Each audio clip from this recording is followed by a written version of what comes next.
Media elektronik, kami hormati Pak Menteri Pariwisata.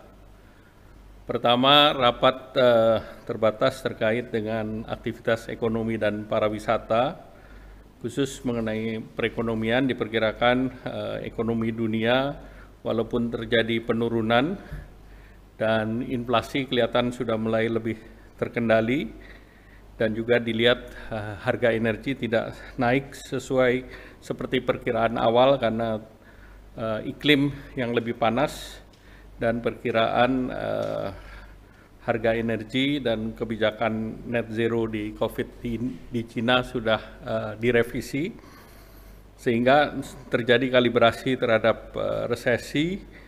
Dan walaupun permintaan luar negeri menurun dan pertumbuhan diperkirakan perdagangan hanya 1,6% daripada tahun lalu yang 4%. Namun pemerintah mendorong beberapa langkah dalam negeri, yaitu untuk belanja dalam negeri didorong, konsumsi dan investasi juga terus didorong, dan beberapa sektor ya diharapkan bisa terus dipacu. Sektor industri, sektor pariwisata nanti disampaikan oleh Pak Menteri Parekraf. Dan kita lihat sinyal positifnya ada. Kita lihat sinyal positif dari PMI, jadi Purchase Manager Index yang diterbitkan oleh BI, angka di bulan Januari 53,3. Kemudian untuk production level di angka 56,2. Kemudian angka order from customer di angka 55. Dan tentunya juga kita melihat import, kredit, dan yang lain arahnya positif. Dan pertumbuhan ekonomi kita didorong oleh konsumsi dan ekspor, dan kita harus menjaga domestic demand.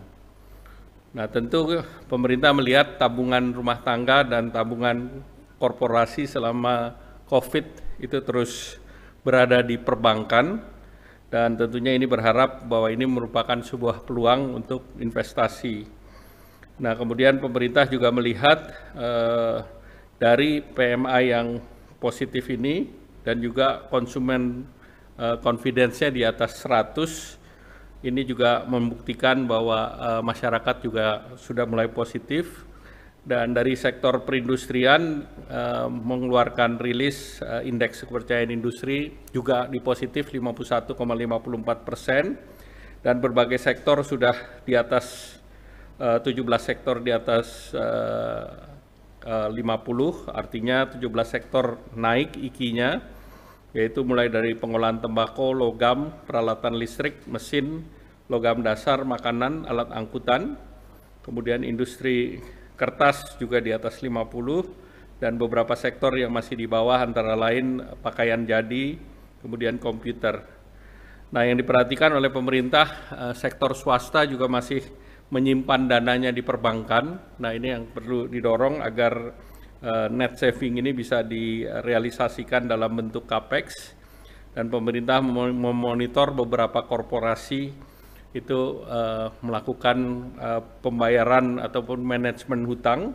Nah, tentunya ini kita berharap bahwa dengan manajemen hutang sudah lebih baik, capex akan didorong, dan beberapa sektor yang tumbuh positif investasinya adalah energi maupun tambang, otomotif, perdagangan, kemudian kesehatan, aneka manufaktur, dan sektor konstruksi.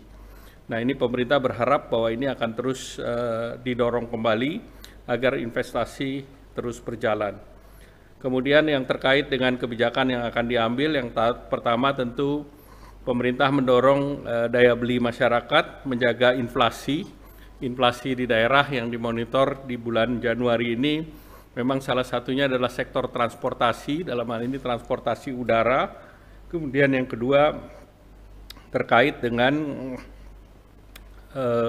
beberapa komoditas yang diperhatikan, termasuk harga beras yang seperti di bulan Desember kemarin, sehingga pemerintah akan terus memonitor situasi ketersediaan stok dan harga beras.